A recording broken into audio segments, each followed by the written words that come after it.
नमस्कार दोस्तों, स्वागत है आप सभी लोगों का एक बार फिर से एक नई वीडियो में। और आज की इस वीडियो में हम लोग प्री टेस्ट परीक्षा 2024 के लिए कुछ हिंदी का महत्वपूर्ण क्वेश्चंस देखने वाले हैं, जो कि आप लोग को 14 दिसंबर को होने वाले प्री टेस्ट के लिए काफ़ी ज़्यादा इंपॉर्टेंट होने वाला है। ठीक है, तो वीडियो को शुरू से लेकर अंत तक देखना है और सभी क्वेश्चनों का आंसर इस वीडियो में हम लोग देखने वाले हैं। ठीक है, अपने दोस्तों के बीच आप लोग शेयर कर दीजिएगा। चलिए आगे बढ़ते हैं। यहाँ पर आप लोग देखिएगा, पहला क्वेश्चन है, कृष्ण का संदेश सुनकर गोपियों की स्थिति कैसी हो गई। कृष्ण का संदेश सुनकर गोपियों का जो स्थिति था वो कैसा हो गया था। गोपियों का स्थिति जो था वो विरह की आग जगी ऐसा हो गया था। ठीक है, ऑप्शन बी आपका यहाँ पर सही जवाब हो जाएगा। आगे बढ़ते हैं, अगला क्वेश्चन देखिएगा। 2 नंबर क्वेश्चन है, उत्साह कविता किन अर्थों की ओर इशारा करती है। उत्साह जो कविता है वो किन अर्थों की ओर इशारा करती है, किन अर्थों की ओर। तो ये ललित कल्पना, क्रांति चेतना के साथ नव निर्माण, नव संचार की ओर इशारा करती है। ठीक है, ऑप्शन बी आपका यहाँ पर सही जवाब हो जाएगा। आगे बढ़ते अगला क्वेश्चन देखिएगा।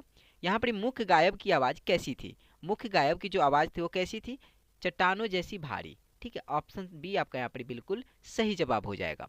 आगे बढ़ते हैं, अगला क्वेश्चन देखिएगा।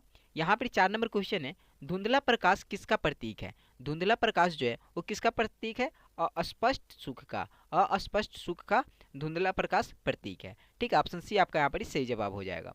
आगे बढ़ते हैं, मृग तृष्णा का अर्थ है। मृग तृष्णा का अर्थ क्या है। मृग तृष्णा का जो अर्थ है वो क्या है, छलावा। ठीक है, ऑप्शन सी आपका यहाँ पर सही जवाब हो जाएगा।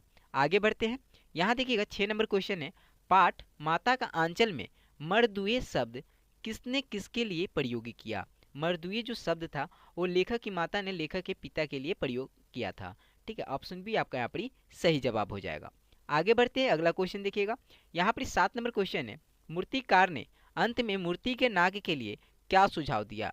मूर्तिकार ने अंत में मूर्ति के नाक के लिए क्या सुझाव दिया था कि जिंदा नाक लगा दिया जाए, जिंदा नाक लगा दी जाए। ठीक है, ऑप्शन सी आपका यहाँ पर सही जवाब हो जाएगा। आगे बढ़ते हैं, अगला क्वेश्चन देखिएगा।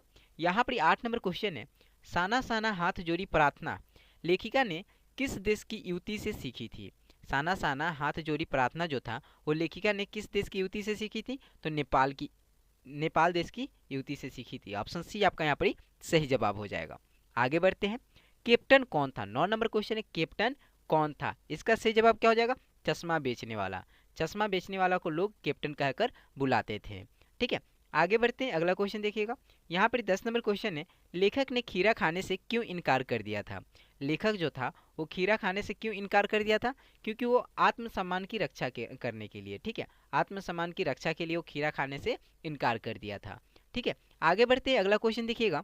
अगला क्वेश्चन है, फादर कामिल बुल्के हिंदी को किस रूप में देखना चाहते थे। फादर कामिल बुल्के जो थे वो हिंदी को किस रूप में देखना चाहते थे, राष्ट्रभाषा के रूप में देखना चाहते थे। ऑप्शन सी आपका यहाँ पर सही जवाब हो जाएगा। आगे बढ़ते हैं, आत्मकथा कविता के कवि कौन है। आत्मकथा जो कविता है इसके कवि कौन है। इसका सही जवाब क्या हो जाएगा, जयशंकर प्रसाद। ठीक है, ऑप्शन डी आपका यहाँ पर सही जवाब हो जाएगा। आगे बढ़ते हैं, अगला क्वेश्चन देखिएगा। यहाँ पर 13 नंबर क्वेश्चन है, कवि ने भौरे को कैसा माना है। कवि ने भौरे को कैसा माना है। तो कवि जो था वो भौरे को कैसा मानता है, सुखद, सुहावना, प्रेम और लाली से मुक्त। मतलब इनमें से सभी आपका ऑप्शन डी बिल्कुल सही जवाब हो जाएगा। ठीक है, आगे बढ़ते हैं, अगला क्वेश्चन देखिएगा। यहाँ पर 14 नंबर क्वेश्चन है, आत्मकथा कविता में कौन सा गुण विद्यमान है। आत्मकथा जो कविता है उसमें कौन सा गुण विद्यमान है, तो प्रसाद गुण। ठीक है, ऑप्शन बी आपका यहाँ पर सही जवाब हो जाएगा। आगे बढ़ते हैं, अगला क्वेश्चन देखिएगा। यहाँ पर 15 नंबर क्वेश्चन है, जयशंकर प्रसाद किस वाद के प्रवर्तक कवि थे। जयशंकर प्रसाद किस वाद के प्रवर्तक कवि थे, तो ये छायावाद के प्रवर्तक कवि थे। ठीक है, ऑप्शन ए आपका यहाँ पर सही जवाब हो जाएगा। आगे बढ़ते हैं, यहाँ देखिएगा 16 नंबर क्वेश्चन है, जयशंकर प्रसाद का जन्म कब और कहाँ हुआ। जयशंकर प्रसाद का जो जन्म हुआ था कब और कहाँ हुआ था, तो इसका सही जवाब क्या हो जाएगा, 1889 में काशी में। ठीक है, सन 1889 में काशी में। ठीक है, ऑप्शन सी आपका यहाँ पर सही जवाब हो जाएगा। ठीक है, आगे बढ़ते हैं, यहाँ पर देखिएगा 17 नंबर क्वेश्चन है, निम्नलिखित में से कौन सी रचना जयशंकर प्रसाद की नहीं है। निम्नलिखित में से कौन सी रचना जयशंकर प्रसाद की नहीं है। कामायनी, परशुराम की प्रतीक्षा। परशुराम की जो प्रतीक्षा, ये ऑप्शन बी जो है ये जयशंकर प्रसाद की रचना नहीं है। ठीक है, आगे बढ़ते हैं, अगला क्वेश्चन देखिएगा। यहाँ पर 18 नंबर क्वेश्चन है, पत्तियों को मुरझाना किस और संकेत करता है। पत्तियों का मुरझाना किस ओर संकेत करता है? मन में उत्पन्न दुख और आनंद के भावों को मिट जाने की ओर। मन में उत्पन्न दुख और आनंद के भावों के मिट जाने की ओर संकेत करता है। ठीक है, आगे बढ़ते हैं। अगला क्वेश्चन देखिएगा, यहाँ पर 19 नंबर क्वेश्चन है, आत्मकथा कविता में मधुप किसे कहा गया है? आत्मकथा जो कविता है इसमें मधुप किसको कहा गया? मन रूपी भौरे को। ठीक है, ऑप्शन ए आपका यहाँ पर सही जवाब हो जाएगा। आगे बढ़ते हैं, यहाँ पर देखिएगा 20 नंबर क्वेश्चन है, कवि ने जब तक कैसा जीवन जिया? कवि ने अब तक कैसा जीवन जिया था? जो कवि था वो अब तक दुखदायी जीवन जिया था। ठीक है, ऑप्शन ए आपका यहाँ पर सही जवाब हो जाएगा। आगे बढ़ते हैं, अगला क्वेश्चन देखिएगा, यहाँ पर 21 नंबर क्वेश्चन है, वन के वैभव में क्या क्या क्या कुट-कुट कर भरा है? वन के वैभव में क्या कुट-कुट के भरा है? तो शोभा और सौंदर्य। ठीक है, ऑप्शन डी आपका यहाँ पर सही जवाब हो जाएगा। आगे बढ़ते हैं, अगला क्वेश्चन देखिएगा, यहाँ पर 22 नंबर क्वेश्चन है, फागुन अन्य ऋतुओं से किस प्रकार भिन्न होता है? फागुन जो होता है अन्य ऋतुओं से किस प्रकार भिन्न होता है? ये सुहावना मौसम के कारण। ठीक है, ऑप्शन ए आपका यहाँ पर सही जवाब हो जाएगा। आगे बढ़ते हैं, अगला क्वेश्चन देखिएगा, यहाँ पर 30 नंबर क्वेश्चन है, कहीं सांस लेते हो घर घर भर देते हो, पंक्ति में किसकी विशेषता व्यंजित हुई है? कहीं सांस लेते हो घर घर बिखेर देते हो, पंक्ति में किसकी विशेषता व्यंजित हुई है? तो फूलों की। ठीक है, ऑप्शन बी आपका यहाँ पर सही जवाब हो जाएगा।